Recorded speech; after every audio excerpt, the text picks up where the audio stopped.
doing it right? Today, we're going to be asking the question, am I doing midlife right? Most importantly, today is going to be storytelling. And as I've had two stories, I decided that I'm just going to do one this week. I'm going to do the next one next week, so story time. But as usual happens, we're going to have a little context first before the story. And as I said in the email, if you are far too young to be thinking to yourself, midlife, can't even see midlife from here, that's all right. If you're way beyond midlife, also all right, the principles still apply. So if you say the word midlife, hold on just a second. It just seems a little echoey down here. Gene, is there something you could? Gene loves to give me shit. Have you noticed? So you say the word midlife, and there's another word that comes to mind, and that is the word crisis. We think those two things together, midlife crisis. It's such a common human experience that we've even got a title for it. So there comes a moment in our lives that we realize that life is impermanent. Comes a moment in our lives when the illusion of invincibility, the illusion of foreverness begins to crack. And when that happens, we take an assessment of our lives and we ask ourselves, what have we done? What have we become? And rarely do we ever say, ooh, yeah, this is what I was hoping for. Most of the time when we get to midlife, we've got some things that have been left undone, some hopes that have been left unfulfilled, and so, crisis. Now the crisis sometimes creeps up on people slowly. Often it's triggered by some kind of a hardship in the moment. Usually it comes with some discouragement or some remorse. Often it comes with anxiety. Maybe there's an impulse to recapture our youthfulness. Not uncommon. That's if we're going to get a sports car, that's when we'd go get it. Now here's why this lesson applies even if you are young. Because that realization that life is impermanent, it just is. Life is impermanent. And youth just is. It is fleeting. Now the problem is, that's a very difficult thing to feel when we're young. It's easy to say, it's easy to agree with. We know the facts. Yes, life is impermanent. We know that. But the thing that evokes the crisis is the distinction between giving mental assent to a concept and beginning to have a felt experience. I was talking about this with Denise, and she said, yeah, it's a little bit like the difference between studying childbirth and having a baby. The two are fundamentally different experiences. So at some point, we begin to feel it. We begin to feel the impermanence of life. Maybe it's triggered by a gray hair, or maybe by laugh lines, or maybe it's triggered by a painful event or an intractable problem, and we feel it. And when it goes to that feeling place, it sets off a series of psychological and emotional and spiritual processes which, cascading through our lives, can feel like a crisis. But those processes are in fact important. Those psychological, emotional processes are, in fact, essential for human growth. Now, in our community, every time the calendar turns to a new year, we do a lesson on this same ancient text. Teach us to number our days that we may gain hearts of wisdom.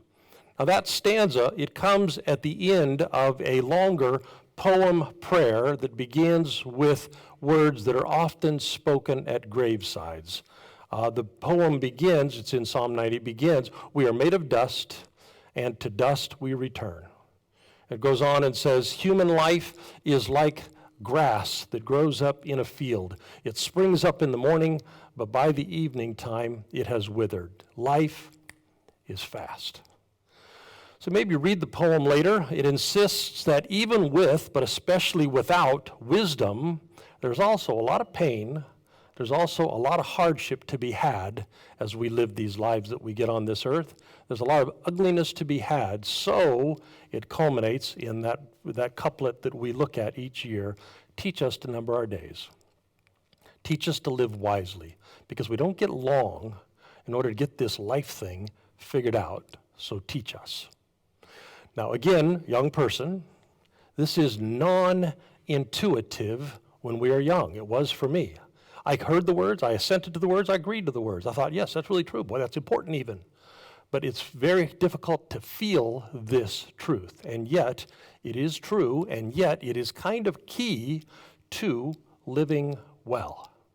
An older person, I am sure you missed some wisdom along the way, and you might be having regrets, and you might be thinking, well, it might be too late, but here's the thing, if you're not dead, there is yet wisdom to be gained. So these principles, they apply. So that's an important part. Hold that in your head. Life is impermanent. Oftentimes it is in midlife when we begin to realize it, we begin to feel it, and it is all an important part, a normal part, a healthy part of our growth and learning to number our days wisely. Hold that part in your head. And while you are, a second thought. It looks like the emergency phase of the pandemic is winding down. Pray that's true. We human beings, we have this profound capacity to adapt and to normalize in emergency situations. We have adapted, we have even normalized 1 million dead Americans, just shy of that. We have adapted, we've even normalized lives that have been fundamentally upended, altered, some parts of them permanently. We have normalized how it is that we approach very different phases of community life, friendship life, family life, work, and home. We have adapted, we have normalized. And that capacity to adapt, it's a gift. That capacity to normalize very different, very difficult circumstances, it is a gift. But it's an expensive gift. It costs us. We can, and we do, adapt in times of emergency. But in order to do that, we have to tap into deep reserves, which we cannot do forever. So we've got some tools, onboard tools in our humanness. They are shift things around in order to manage resources tools. So what we innately do is we set aside some priorities in our lives to afford us the bandwidth that we need to adapt in times of emergency. Now, you probably recognize this in yourself. I do, that when we are in an emergency, we become highly attuned to the finish line. When is this thing going to be over? Because what we're doing when we're thinking about when is this thing going to be over is we're trying to figure out, do we have enough resources to get from here to there? Can we get through the emergency to the other side? We have to be able to steward what we've got, figure out how to make it last until we get to the deadline. And then we can go back to the stuff that we've set aside. There's a lot of things that made this pandemic difficult. One of the things was it was very difficult to remember or to know when the finish line was. So if you can remember back to the 4th month or the 5th month, one of the things that was so difficult was, and I heard all the time was, I just don't know when it's going to be over. There's just this uncertainty. Well, part of that is the functioning of those innate tools that are managing our resources so that we can get from here to the finish line. And we couldn't do that. We couldn't do our innate management system. But now, as we have this emerging and shared sense that the end is near, and as we kind of take a collective breath together, all the stuff that we had to shuttle aside in order to get through a time of emergency, that stuff is now demanding attention for a whole lot of people. Now, that sounds like a very tidy process. Sounds like a very linear process. It sounds like, well, we did this, we set that aside, we moved this, now it's time, okay, let's do that. But when that stuff starts to come up, it doesn't really come up in a linear or a tidy fashion. We don't really realize that what we're doing is taking care of a backlog of things that we needed to shuttle aside while we were processing something more pressing. Instead, it rather just feels like we are withdrawing, or it feels like we are slightly depressed, or really depressed, or it feels like anxiety, or it feels like malaise. It can feel like conflict, seemingly disconnected from the pandemic, but conflicts that arise. It can feel like less tolerance for irritation. It can feel like a grouchiness. It can feel like less zest for life, less desire to engage. What it doesn't feel like is the natural processing of a backlog of stuff that needs our attention. What it doesn't feel like is having to respond to the less attention and the less energy that we spent in the past processing friendships or processing relationships or processing our interior worlds, our feelings. But we did set aside those things so that we could adapt, so that we could keep going, and so that we could keep showing up at work, and we could keep taking care of kids who were schooling at home, so that we could keep learning new ways to do new things in a new context to adapt. We did have to set aside stuff. And now, in the time of collective catching our breath, that stuff, it did not go away. And on the news, that messy process of that stuff coming up, we're hearing it called an American mental health crisis. But it's not just in America, it's across the world. This mental health crisis, it is that. That is what's going on right now. But maybe it can also be more. Maybe it can be that, but also more. Now, in our own community, we've not been immune. I've had lots of conversations this last few months with people facing all that stuff, the withdrawal and the malaise and the conflicts, the short fuse, the anxiety, the lost zest. And we could stop with a story that says, post-pandemic mental health crisis. And we would be right, because that is what it is. But potentially, it could also be more. We could have a different post-pandemic experience if we have a different framing narrative. Here's framing narrative number one. Stupid pandemic locks us into our houses, keeps us away from other people, keeps us from community, isolates us, worries us, kills a whole lot of us. Stupid pandemic, leaving behind a pile of wreckage. Stupid pandemic. And again, that would be a true story. And there's plenty of data to support that story. But maybe it's not a big enough story. When we talk about things that are true, but just not true enough, we're talking about, but maybe there's more.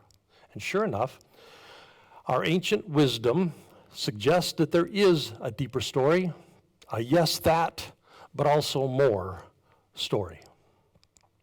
I mentioned this idea a few lessons ago. Oh, sorry. No. That's the one. Was that up there all the time? Oh, yeah, I'm going to talk about it now. The idea comes from Richard Rohr's book, Falling Upward. If you haven't read this book, by the way, it's a great book. You had plenty of time to look at it. In it, he tells a story of a prayer that he prays. I ask God for one good humiliation every day, he says. I ask God for one good humiliation every day. And then I make myself watch my reaction to that humiliation. I make myself watch my reaction to that humiliation. Now, here's the thing about humiliation. It's painful. Who among us likes humiliation? But what Rohr understood, and what our ancient wisdom also has understood, is that it is our difficulties, our challenges, our pain. It's one of the primary ways that we learn to number our days. It's one of the primary ways that we learn to gain hearts of wisdom. It's when we look at our reactions to our difficulties, when we look at the reactions that arise within us from our challenges, when we experience our pain and when we feel it deeply and then examine what we do in response. It's one of the primary ways we grow. Now, we've been in this Am I Doing It Right lesson for a while now. Asking our questions, are we meditating right? Are we as self-aware as we think we are? And what we've seen is a recurring theme is that we do, every one of us, tend to get trapped in our beliefs. We get trapped in our judgments. We get trapped in our stories. To survive way back when we're young, we create psychological and emotional frameworks, idealized versions of ourselves, coping approaches to other people, self-protective stories about how the world works. And what we've seen in this lesson, when something comes along to break those interior judgments and our beliefs, like meditation, like self-awareness, like the Enneagram, that is a very, very good thing because free at last, thank God Almighty, free of those interior narratives. So what we could do to frame our post-pandemic narrative is we could look at that ancient wisdom and frame our narrative within it as a context. Inside that ancient wisdom, we could see that our malaise and our grouchiness and our apathy and our lost zest and our anger, the consequences of unprocessed stuff, we could let that be our teacher teaching us to number our days. Now here's a pretty good assumption. For every human being, a pretty good assumption that some of whatever our ache is, some of whatever our irritation is caused by whatever the external thing is that we are blaming it on. That's true. Some of it is caused by that. But it's a better assumption that even more of our anxiety, even more of our withdrawal, even more of our lost zest is caused by judgments and beliefs and narratives that we carry in our heads. That is something on which ancient and contemporary wisdom agree. It is what happens to human beings. Our inner churning can both be the problem, but over time, our inner churning can also be the solution to the problem.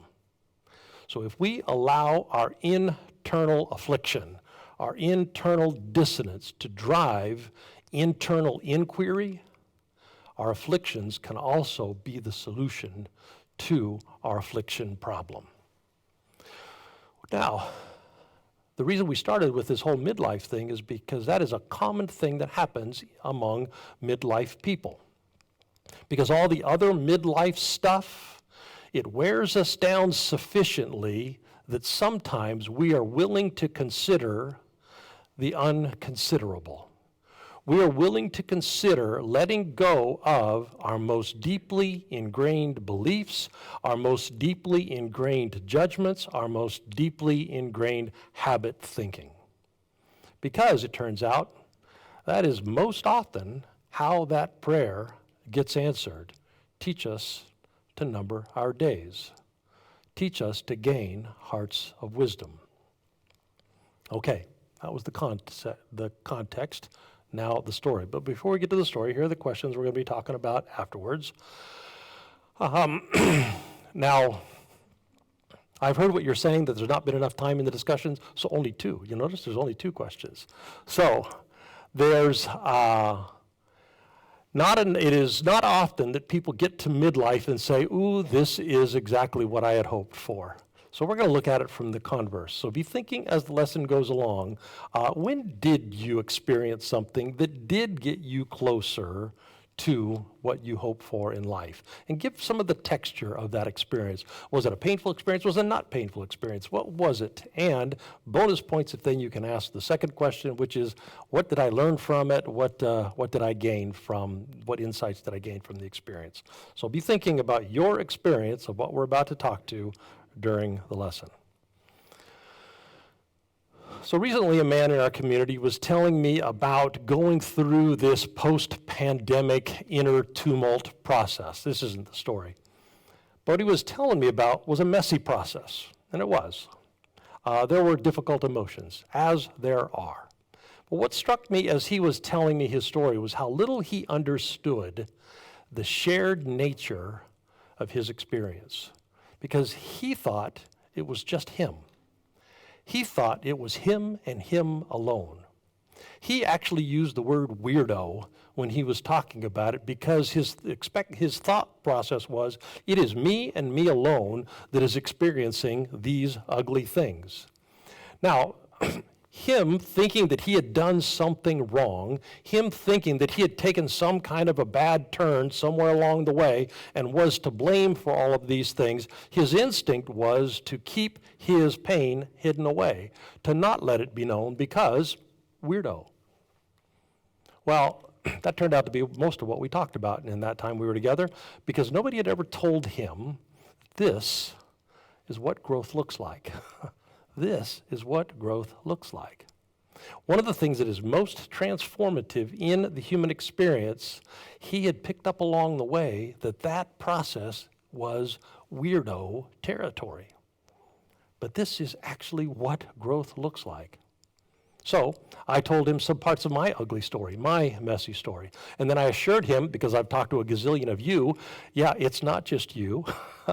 This is what growth looks like. It is messy. It's really untidy. And it is emotional. And it is psychologically difficult.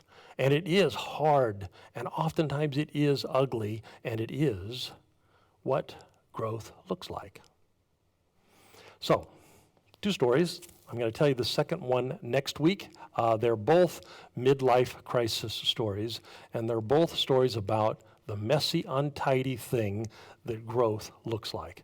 Now, next week, I'm going to tell you a story of a person who is actually in midlife, just turned 40. But today, I'm going to tell you the story of an early bird. A young man in our community, late 20s, maybe just turned 30, too young for the label midlife. But nonetheless, worn down by the accumulation of trouble. And, as you'll hear, unbeknownst to him, worn down by faulty narratives. As is usually the case in this story, it is super easy to focus the pain outward. And in this case, to point it at stupid boss. And if you were to hear the story, you would agree, stupid boss. Now, since this young man took over this startup that he did 3 years ago, there's been over a 500% increase in productivity, in sales, in deliverables. And yet, his boss blows into town every month or two and yells and screams about really trivial stuff. And what the boss does is make some snap assumptions, never questions his assumptions, just reacts to his assumptions, and the way that he tends to react to his assumption is with the yelling and the screaming, because that's his go-to reaction anytime. And in the process, he comes into town and he paralyzes the team. He undercuts this young man's work, and he keeps the team from being able to move forward, keeps the team from being able to work effectively. So, when the boss then blows back from wherever he blew in from, our young man has to pick up the pieces and rebuild the team's morale, process the conflict within each individual team member, but also between the team members, because all that pressure tends to create conflict, tends to create internal conflict. And in order to get the team back on track, get them back to working together, and get them back to moving forward, it takes him a week, sometimes more, just to get back to where they were before. Stupid boss. Now, he's talked to the boss, and it seems like when he's having these conversations, the boss gets it, but then the next month, same cycle. Here it goes all over again as if we'd not had the talk. So, our young man is looking for a new job. But he's also doing something else. Because a lot of the pain that he has had, a lot of the internal churning, it's been very, very difficult, is coming from within. And so he's also been looking there. Because again, remember what we said, that internal churning, it can be the solution as well as the problem if it drives self-inquiry. So he's been driving self-inquiry, precipitated by the troubles. He's had trouble sleeping. He's trouble with shoulder pain and back pain. He's found that small things have been making him overreactively angry. Sometimes he has stabbing anxiety. He used the metaphor when we were talking of a champagne bottle exploding. He said, I try to ignore this surging energy inside, and I've got a few ignore it strategies, but all that does is just build it up until champagne bottle pops. But like I said, he's been doing something more than just feeling the difficulty. He's also been talking with a spiritual friend and then another, and I'm one of those. And it's about more than, he's discovering, stupid boss. It's also about internal stories, internal judgments, internal beliefs. And so it's been a lot of conversations over a long period of time, closer to a year than to weeks. But then a day comes. And that day comes because he's allowed his malaise to drive internal inquiry. And aha, a moment of insight. Aha, a moment of epiphany. Aha, seeing what had not been seen. Because who knew? I have a strategy that has guided me in my life, he told me, to meet or to exceed people's expectations. It's what I do. I meet or I exceed people's expectations. Now, that's a good thing, he told me, right? It's a very good thing. Why would you not want to do that? So, of course it's a good thing, because when I do it, I become a good project manager. When I do it, I become a good friend. When I do it, I become a good husband. When I become a good father. And I have been, in my life, rewarded for my efforts at meeting or exceeding people's expectations. People end up liking me. People end up liking the work that I do. I get rewarded, I get affirmed. So it's a good thing. Keep it up. And what that does is it then reinforces the cycle, drives it deeper and deeper as a motivating part of my life. So I do it, and then I do it again, and then I do it again and again and again. But he told me what I hadn't been doing is to explore what's actually going on under the hood. What I hadn't really done is look very closely at that meet or exceed expectation instinct that I carry around in my guts. Because if I had, I would have seen, you know what's driving my exceed expectations strategy? It's not a noble desire to do good in the world. No. It's a strategy to avoid a deep, although vague, unspecific, sometimes unnamed sense that there's something wrong with me. That there's something wrong with me. I'm actually avoiding that thought by meeting or exceeding expectations. So I carry this inner voice around inside of myself telling me I am not this, or I am not that. I am not capable enough, or I am not good enough, or I'm not virtuous enough, or I'm not smart enough, or I am not enough. Now, he said, when I look at that inner voice, it's pretty obvious it's not true, even to me, because I've lived by this strategy of meeting or exceeding people's expectations, and so I am pretty good at stuff. I'm a good guy. I do good work. I love my people well. But having never done the work of looking under the hood to see what it is that drives me, I never saw how unreasonable my expectations can get. And I probably never would have had not the pressure and the malaise and the accumulated and accumulated and accumulated stuff and the wearing down and the wearing down and the wearing down. Had that not happened, I might never have. So I got ready, unbeknownst even to myself, to question my unquestionable belief, to challenge my unchallengeable strategy. Now, let me pause his story for a moment and insert this observation that nobody thinks that internal dissonance, especially internal dissonance that lasts over a long period of time, nobody thinks that's a good thing. Nobody gravitates to that. Nobody thinks that the idea of being worn down and worn down and worn down and having accumulated pressure and accumulated pressure and accumulated pressure, nobody thinks that's a good thing. In fact, we do everything we can to avoid it. We do everything we can to make it stop. We do everything we can to get away from it. So, this young man made the decision to get away from it. He's trying to find a job, but also to move toward it and to look into it, to look for it. And in the process of moving that direction, he kind of precipitated an early midlife crisis, which is why I'm telling you his story. So, back to his story.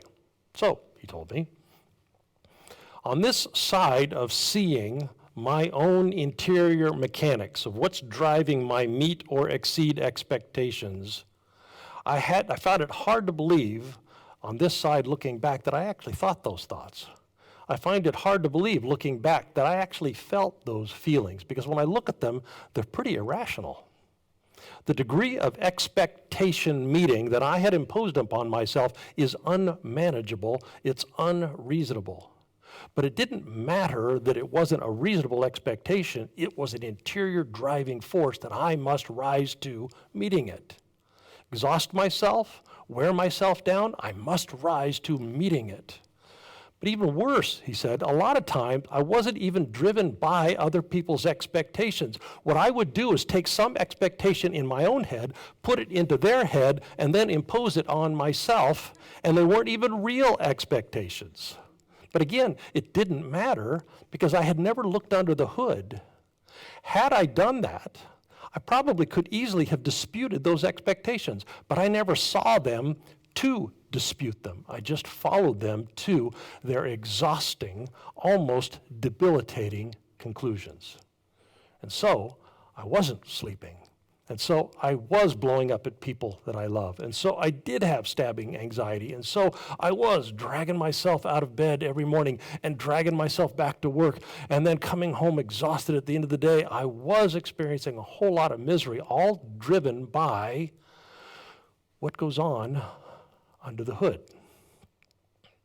Unexplored, who knew, irrational life strategy until I saw the light. And he said, I can't believe how much difference it makes even in this short amount of time. How I see and how I perceive differently. How much difference a different story makes. Now, he said, it is true, I'm good at meeting or exceeding people's expectations. It's a capacity I have, it's a gift I have. I am good at work and I am good at home.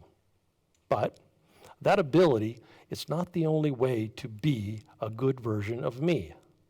It's not the only good that there is. I am not only good when I do that good thing. It is not required of me in order to be an acceptable human being. That's what it was before.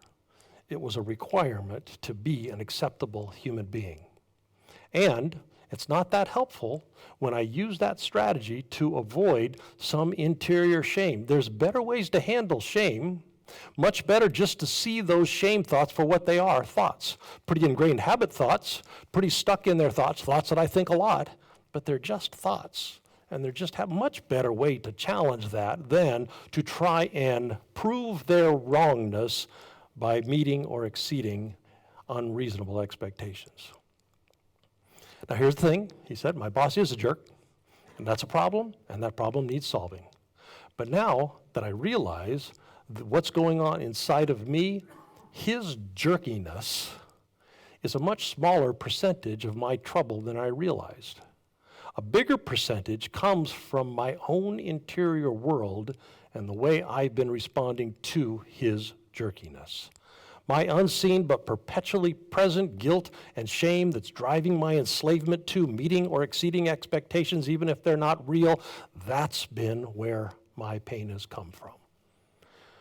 So teach me and teach us to number our days that we may gain hearts of wisdom. So indwelling divine, may we be increasingly free of those driving compulsions. May we be increasingly free of that false version of self. And may we be increasingly free of the demands of those ego strategies. Amen. Next week, I'll tell you another story. So in a moment, we're going to dismiss you folks on the live stream, and I just saw Sue. She's headed out there. She's going to be ready for the Zoom. I hope you'll participate today. We're doing this pilot project for 2 weeks to see if it can work. If you join in, it'll work. You can get the Zoom link on our website, and it's late, but if you haven't got the Zoom password yet, I bet if you use the Contact Us button, Jen, I just saw Jen. I bet Jen will look at her phone and respond and send you the password back. All right, if you would, please put your hand on your heart and let us remember as we go that we are, every one of us, carriers of the indwelling divine. Love and joy and peace, patience, kindness, goodness, they're in us. Sometimes hard to find, but they're there. Beneath all the other ego stuff, they're there.